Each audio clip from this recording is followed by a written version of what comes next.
Hello beautiful people of the internet, this is the Toyota Corolla Cross G. I'm Nick Scalanok and you're watching CarGuide.PH.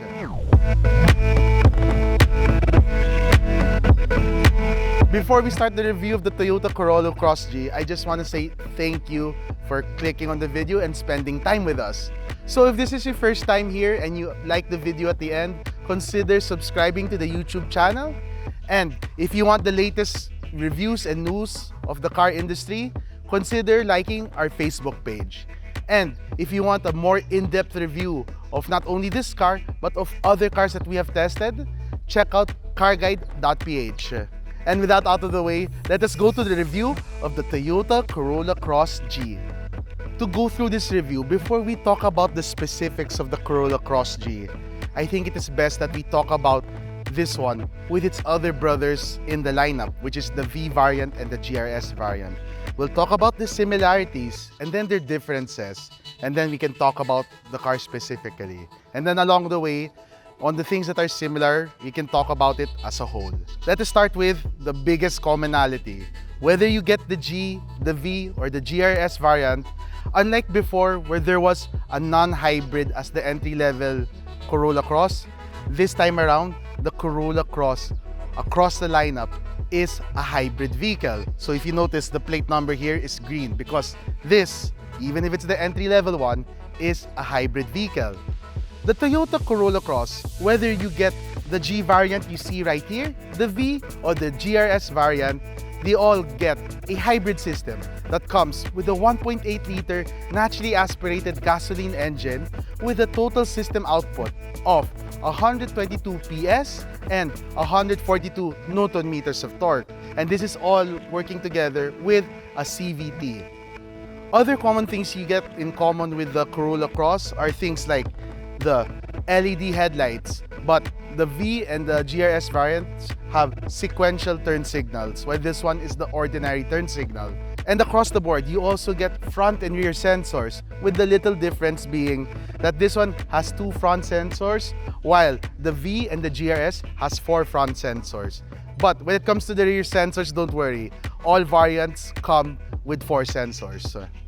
And as for the inside, all variants get a 10-inch infotainment system with wireless Android Auto and wireless Apple CarPlay, and it is complemented with a wireless charger. And across the board, all Corolla Crosses get the Toyota Vehicle Security. So these are things like the dash cams, the immobilizer, the car locks, car alarms, all that good stuff. And then when it comes to safety, they all get ABS, EBD, vehicle stability control, all that good stuff. So you can see there are a lot of things in common that the G variant shares with even the GRS. Now let's talk about the differences. So one, the Corolla Cross G has 17-inch alloy wheels, while the V and the GRS variants have their respective 18-inch alloy wheels. This one gets a standard spare tire, while the V and the GRS get a temporary tire. The differences also extend on the inside. The G variant comes with fabric seats, while the V variant comes with leather dark brown seats, and the GRS comes with, of course, a leather-inspired GRS design. And then for the instrument cluster, this one has a 4.2-inch TFT display, while the V variant gets a 7-inch TFT display, and the top-of-the-line GRS variant gets a 12.3-inch LCD complete digital display. So one of the big differences between the G variant versus the V and the GRS is that the G variant does not come with Toyota Safety Sense. So now that we talk about the similarities and the differences of the Corolla Cross variants, let us now talk about pricing. So the Toyota Corolla Cross G, the one you see right here, comes at 1.514 million pesos at this time of recording. The Corolla Cross V comes at 1.758 million pesos. And the top of the line Toyota Corolla Cross GRS comes at 1.943 million pesos. So the difference between the Corolla Cross G and the Corolla Cross V is 275,000 pesos. And then the difference between the Corolla Cross V and the Corolla Cross GRS is 154,000 pesos. So if you're going to look from end to end, so that's the G variant and the GRS variant, the difference is 429,000 pesos. So now knowing the price and the differences between the variants, the question comes, which is a good variant to get? And I don't like giving the generic answer of it depends on you, but that's the answer I'll be giving in this case because there are differences that I may think that are not worth it, but other people think that are worth it. So, for example, between the G and the V variant, me personally, I will rather stick with the G variant because things like leather seats and even things like the Toyota safety sense, I think 275,000 pesos is not worth paying because I don't really look for those things. But for someone looking for those extra safeties with the Toyota safety sense, and I have to say that they are good tech as well. And for those people who are looking for that little more plushness, like the leather seats, the bigger wheels, they will see that the 275,000 pesos is worth adding to. But here's the funny thing, if you ask me if 429,000 pesos is worth changing my choice of the G variant to the GRS variant, I'm actually going to say yes. I'm willing to pay all that because one, I actually like the styling of the GRS variant. And then secondly, I think when you're paying that much for the things that you get, it's astronomical. Especially when you consider that your instrument cluster, it becomes full digital and it's really nice. So as you can see, it really boils down to personal preference. So here in CarGuide.PH, more than reviewing the cars for you, we also want to teach you how to select your cars. So now that you have the information of knowing the commonalities and differences of the Corolla Cross and the different variants, at least now you can select which variant is best for you. Now with the Corolla Cross platform out of the way, let us talk about the specifics of the Corolla Cross G variant you see right here. To start, it comes with the new front grille, and of course, being a hybrid of Toyota, it comes with the blued out badge over here. And like what I said a while ago, this has two beam LED headlights, LED day running lights, and then 17-inch alloy wheels on the side, and LED tail lights at the back. So yeah, the Corolla Cross G is very conventional in design, in the equipment it has, but I think that's a good thing because what more do you need, right? And with that being said, let us go inside the Corolla Cross G. Stepping inside the Corolla Cross G, right away you'll see that there's a lot of headroom, legroom, shoulder room. Considering its footprint outside on the road, it has a really spacious interior for what it is. You have a lot of headroom, good amount of legrooms, and you can adjust the steering wheel. It has tilt and telescopic. The instrument cluster, like what I said a while ago, this comes with a 4.2-inch TFT display. If I were to rank the instrument clusters, the favorite one of mine will be, of course, the GRS with a 12.3 LCD full digital display. It's clear, crisp, the color production's really nice. It's fantastic. So for me, when it comes to second place on instrument cluster, I actually put the G at second place. Because for me, what's more important than like having digital, like full digital or whatever, the cleanliness of the design. So as much as the 7-inch TFT display is nice on the Corolla Cross V, I find the implementation of the G variant, because it's simpler, it's also cleaner. So at the center of the instrument cluster, you have a big dial for your speed. And then on the left side, you don't get the usual tachometer with the 1000, 2000, so on and so forth. You get a simpler look. There's eco, and then there's power, and then there's charging, and then off. So that implementation, it still keeps the clean look. And then the 4.2-inch, you have it vertical on the right side of the instrument cluster. And because it's small, the pixel density looks good. And the simple colors, it matches with the overall design of the instrument cluster, which is blue and green. And then here, like the other variants, you get a 10-inch infotainment system with wireless Android Auto and wireless Apple CarPlay. when things settle down, it is responsive. Yeah, it is responsive, and the color production, the pixel density is good. But then when you go to reverse and look at the camera, it's like you have a 720p camera displaying on a 1080p monitor. It's not blurry, but it looks so filtered. It looks like what you have seen there. It's like an Instagram filter. In fairness to Toyota, at least one, you have a camera with guidelines, but number two, you have front and rear sonar.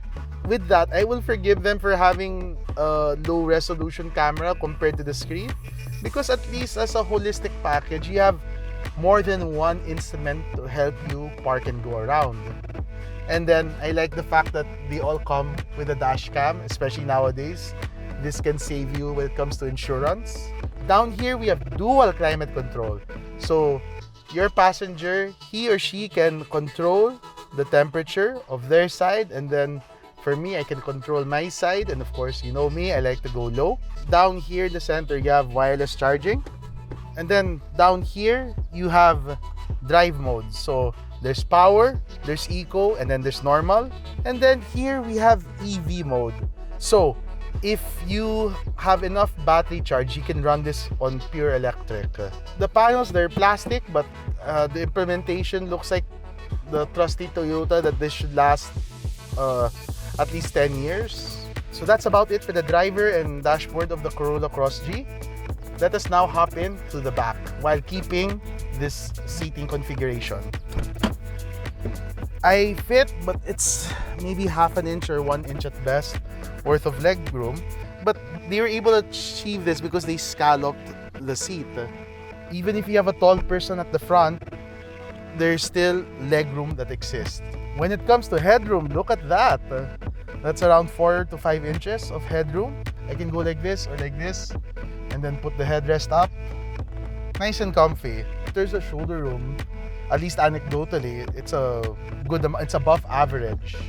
And then even on the entry level Corolla Cross, it has an armrest. And then you have rear aircon vents here. So overall, when it comes to passenger seating at the back, the Corolla Cross G is a little above average. Everything you need for the rear seat of a car to be.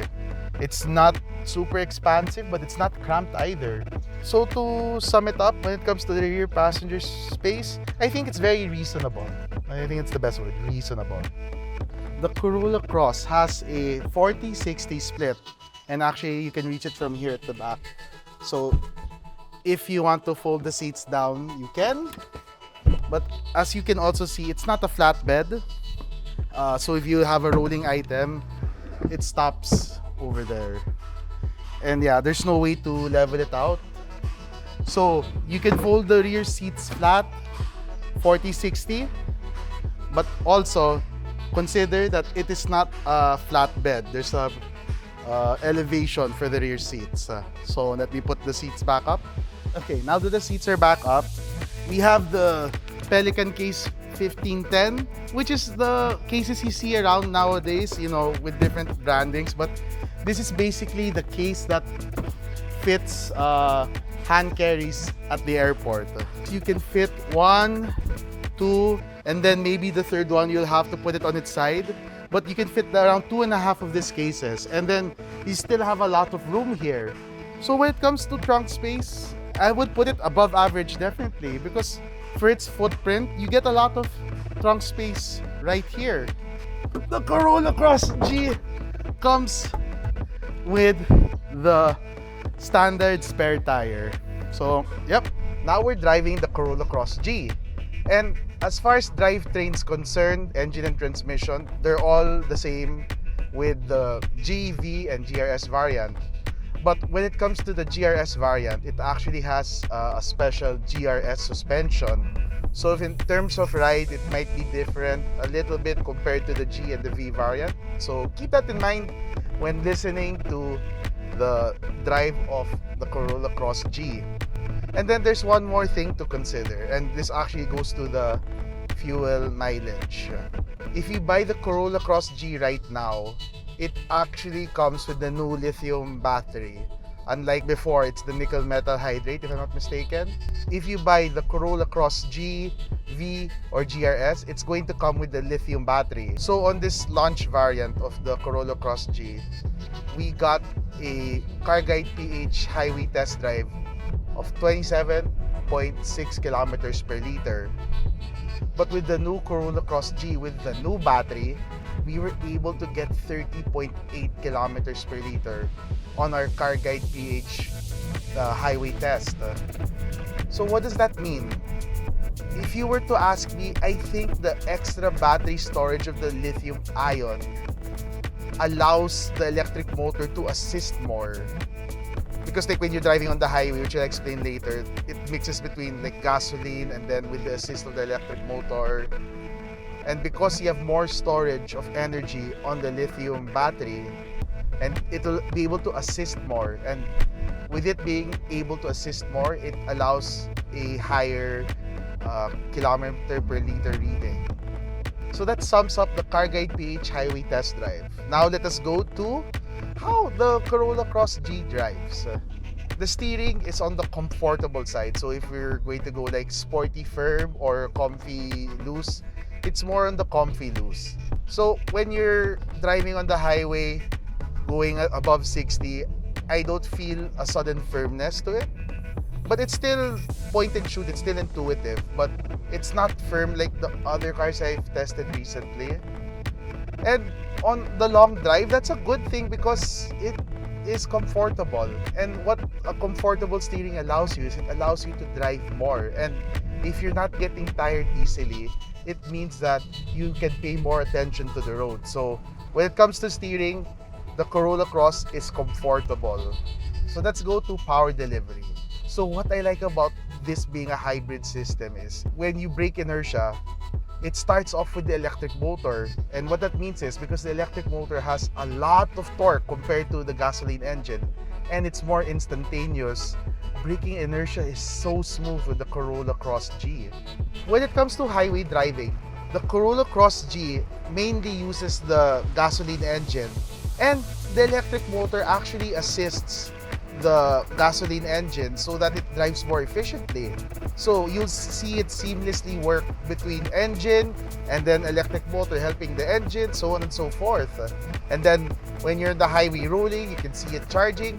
The hybrid system is so seamless. So to sum it up, steering comfortably light, power delivery excellent in braking inertia. So when it comes to city driving, I think it's fantastic. And then on highway driving, it's very efficient, but it doesn't feel foreign. It feels like a regular car, and I say that with much praise and with a compliment. And then for braking, at the cold start, it may be a bit bitey, but as the car warms up, it performs like a regular car. And that's the cool thing about the Corolla Cross, whether you get the G, the V, or the GRS. It's such a familiar kind of drive, but with the icing on the cake being that when it comes to braking inertia, you don't have to force the gas anymore. The electric motor will use its advantage and do all that work. So, who is this car for? When people ask me, Nix, what is a good car to buy? And without asking them what they're looking for in a car, so this is not a personalized answer, this is more of a blanket statement. I think that the Corolla Cross G is the best starting point when selecting a car. Because especially for 2025, the Corolla Cross G ticks all the boxes of what you should be looking for on a car this 2025. These are things like the hybrid system, the front and rear sensors, the LED headlights, the 10-inch infotainment system with wireless Android Auto and wireless Apple CarPlay. It even has wireless charging. So when you consider all those things are shared even with the V and the top-of-the-line GRS variant, it really makes a statement that the G variant, though it is the entry level, it shares more commonalities than differences even with the top-of-the-line variant. So, to circle all back, who is this car for? I think the Corolla Cross G is the best starting point when you're looking for a car this 2025.